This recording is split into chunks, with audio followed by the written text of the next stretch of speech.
इसमें जो है नीति शतक ही है। इसमें नीति के 100 पद्य हैं, इसलिए इसका नाम नीति शतक है। 100 से कुछ अधिक ही हैं, 121 पद्य हम पढ़ेंगे। जो किताब हमारे पास है उसमें 121 पद्य हैं। तो आज हम इसकी विधिवत शुरुआत करते हैं। देखिए, पहला पद्य जो है वो मंगलाचरण होता है। किसी भी ग्रंथ का पहला सर्ग अगर हो, पहला अंक हो, और ये तो पूरी ये किताब ही है शतक के रूप में, तो इसमें पहला जैसा कि ये संस्कृत ग्रंथों की परंपरा रही है कि पहला पद्य मंगलाचरण का होता है। और मंगलाचरण 3 प्रकार के होते हैं, आशीर्वादात्मक, नमस्कारात्मक और वस्तु निर्देशात्मक। आशीर्वादात्मक मंगलाचरण में आशीर्वाद की कामना की जाती है भगवान से कि हमें हमारी रक्षा कीजिए, इस तरह के शब्द यूज किए जाते हैं। नमस्कारात्मक में भगवान को नमस्कार किया जाता है और वस्तु निर्देशात्मक में कथा वस्तु का उल्लेख किया जाता है। तो इसमें क्या है, नमस्कारात्मक मंगलाचरण है, क्योंकि यहाँ पर भगवान को नमस्कार कर रहे हैं कवि भर्तृहरि। और भगवान कौन से हैं? परम पिता ब्रह्म भगवान है, निर्गुण ब्रह्म है जो कि। तो इसमें अनुष्टुप छंद है, क्योंकि ये गीति काव्य है, मुक्तक काव्य है। गीति काव्य का ही एक भेद होता है। तो गीति काव्य यानी गेयता इसमें प्रधान है, तो हमें इसके श्लोकों को गाना भी है और बहुत अच्छे से सीखना है। तो अनुष्टुप छंद है। अनुष्टुप छंद आप जानते हैं 8-8 अक्षर का छंद होता है और बहुत ही अच्छा छंद है, जिस छंद में रामायण और महाभारत लिखी गई है, ऐसा ये छंद है। तो देखिए, इसका लक्षण आपने सीख रखा है, तो फिर से एक बार रिवाइज कर लेते हैं। अनुष्टुप छंद का लक्षण क्या होता है?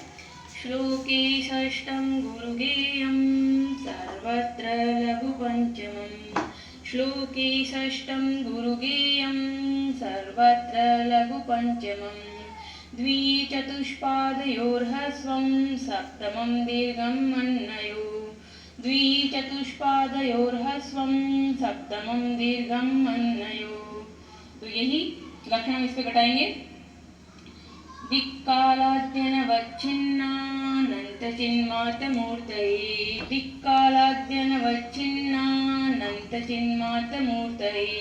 स्वानुभुक्तिकमानाय नमः शान्ताय तेजसे। स्वानुभुक्तिकमानाय नमः शान्ताय तेजसे। तो देखिए, इसका अन्वय करेंगे हम। अन्वय में आपको ये जो शब्द हैं वो इतने बड़े बड़े नजर आ रहे हैं फिर से, तो इसके लिए पदच्छेद करना पड़ेगा। परंतु पहले आप इसको मुख्य क्रिया के रूप में समझिए। मुख्य क्रिया इसमें क्या है? नमः है, यानी नमस्कार है, नमस्कार हो। किसके लिए? तेज से। तेज स्वरूप, जिसका जो स्वरूप है तेज ही है, प्रकाशमय है जो। और शांताय, शांत स्वरूप जिसका है, यानी शांति, परम शांति जो है। ऐसे परम पिता पर ब्रह्म निर्गुण ब्रह्म को नमस्कार है। नमः के योग में चतुर्थी विभक्ति होती है।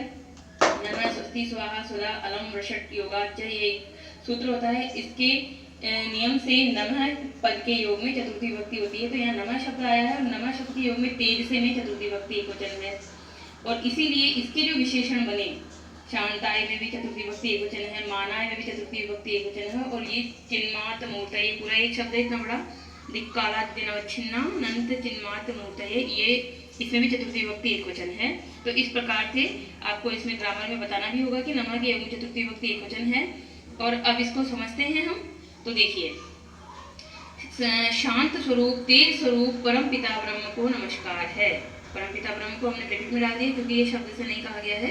अब कैसा है वो परम पिता ब्रह्मा? तो इस पहले लाइन को तोड़ना है, बहुत अच्छे से समझना है इसको। दिक कालादि अनवच्छिन्ना। दिक यानी दिशाएं, पूर्व पश्चिम उत्तर दक्षिण, ये जो दिशाएं हैं इनसे अनवच्छिन्न, यानी कि ये उस पर लागू नहीं होती है। यानी कि ये नहीं कह सकते कि ब्रह्मा जो है वो पूर्व दिशा में ही है, पश्चिम में ही है, और दक्षिण में नहीं है, उत्तर में नहीं, इस तरह से नहीं कह सकते। परंतु ब्रह्मा जो है वो सर्वव्याप्त है। उत्तर दक्षिण पूर्व पश्चिम ऊपर नीचे जो 10 दिशाएं होती हैं उन सब में ब्रह्मा यानी भगवान की उपस्थिति है। काल, काल यानी त्रिकाल, भूतकाल, भविष्यकाल और वर्तमान काल, इन तीनों से भी वो परे है, यानी कि तीनों में ही व्याप्त है। ऐसा भी नहीं कह सकते कि भगवान सिर्फ आज ही हैं, आगे नहीं होंगे, या भगवान भूतकाल में नहीं थे, बल्कि वो हमेशा ही रहते हैं। उन्हीं से काल की सत्ता एक तरह से होती है।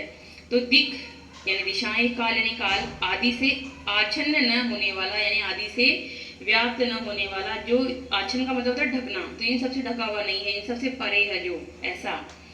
अनंत, अंत से रहित, जिसका अंत ना हो, जैसे कि साधारण इंसान है, जानवर है, वस्तुएं हैं, सब अंत से युक्त हैं। हर का एक समय होता है, एक्सपायरी डेट जिसको कहते हैं वो होती है। तो ये मनुष्य के साथ जुड़ी हुई, वस्तुओं के साथ जुड़ी हुई है ये अंत होना, परंतु भगवान के साथ नहीं होता। वह है अंत से रहित है, स्वयंभू है और अंत से रहित यानी अनंत है। चिन्ह मात्र मूर्ता, ये चिन्ह यहाँ पे हम अनुनासिक संधि, यहाँ पर चित प्लस मात्र, यरो अनुनासिका अनुनासिको वासूत्र से अनुनासिक संधि होती है। चित प्लस मात्र यानी कि चेतन स्वरूप जिसका स्वरूप है, चेतन ही है, वहाँ पे अचेतन कुछ नहीं है, जड़ कुछ नहीं है। सत चित आनंद, सचिद आनंद एक शब्द होता है, उसमें सत चित और आनंद यानी चित स्वरूप ही है वो मात्र, चेतना ही चेतना है, उसमें ज्ञान ही ज्ञान है। ऐसा ऐसे भगवान ब्रह्म के लिए चतुर्थी भक्ति एक वचन हो गया। स्व अनुभूति एक मानाय, इसको भी तोड़ना पड़ेगा हमें। स्व प्लस अनुभूति, यहाँ पर है सवर्ण दीर्घ संधि। स्व यानी अपनी, अनुभूति यानी अनुभव, एक मानाय यहाँ पर है यण संधि। स्व अनुभूति एक मानाय, स्व अनुभूति ही, एकमात्र अनुभूति ही, एक मान यानी एक प्रमाण, जानने का उसका साधन क्या है, अनुभूति प्रमाण ही है उसको, ऐसा उसके लिए। शांताय, शांत स्वरूप, तेज स्वरूप, परम ब्रह्म, निर्गुण ब्रह्म को नमस्कार है। यानी कि यहाँ पर कवि भर्तृहरि सगुण ब्रह्म की उपासना नहीं कर रहे हैं, परंतु ब्रह्म की, निर्गुण ब्रह्म की उपासना कर रहे हैं, जो कि इन विशेषणों से युक्त है। स्वभावोक्ति अलंकार है, क्योंकि स्वाभाविक वर्णन है उनके स्वभाव को, भगवान किस प्रकार के हैं उसका यहाँ पर स्वाभाविक वर्णन किया गया है, उनका स्वरूप उभर के आ रहा है इससे। तो जो बताते भी है, कालादि स्व प्लस अनुभूति, स्वस्य अनुभूति स्व करते हुए कवि ने, देखिए अगला पद्य है कामदेव की निंदा। यहाँ पे ये जो हेडिंग है मैंने ही ली है, किताबों में नहीं मिलेगी आपको ये हेडिंग। इस श्लोक में भर्तृहरि के जीवन से संबंधित एक घटना का भी उल्लेख आएगा, जो कि उनके जीवन में घटित थी, ऐसा दंत कथा है। तो देखिए पहले तो सबसे पहले हमें छंद ही देखना है कि इसमें छंद कौन सा है। छंद है इसमें वसंत तिलका, छंद आपकी स्क्रीन पर नजर आ रहा है, और लक्षण उसका क्या है, उक्ता वसंत तिलका तब जा जगउग, उक्ता वसंत तिलका तब जा जगउग। 14 अक्षरों का ये, 14 वर्णों का ये छंद है। यां चिंतयामि सततं मयि सा विरक्ता, यां चिंतयामि सततं मयि सा विरक्ता, साप्यन्यम् इच्छति जनं स जनो अन्यसक्त, साप्यन्यम् इच्छति जनं सो जनो अन्यसक्त, अस्मत्कृते च परितुष्यति काचिदन्या, अस्मत्कृते च परितुष्यति काचिदन्या, दिक्तां च तं च मदनं च इमां च मां च, दिक्तां च तं च मदनं च इमां च मां च। तो इस प्रकार से ये हुआ आपका वसंत तिलक का छंद। अब देखिए लास्ट वाले लाइन में आपको अनुप्रास की भी झलक मिल रही होगी। ताम च तम च इमाम च मदनम च माम च शब्द से अनुप्रास अलंकार यहाँ पर है स्वाभाविक रूप से, भले मैंने नहीं दिया यहाँ पर आप लिख लीजिएगा इसमें। अब देखिए इसमें इनके जीवन में घटी हुई एक घटना का उल्लेख है। तो कवि भर्तृहरि कामदेव की निंदा करते हुए क्या कहते हैं, याम चिंतयामि सततम मयि सा विरक्ता।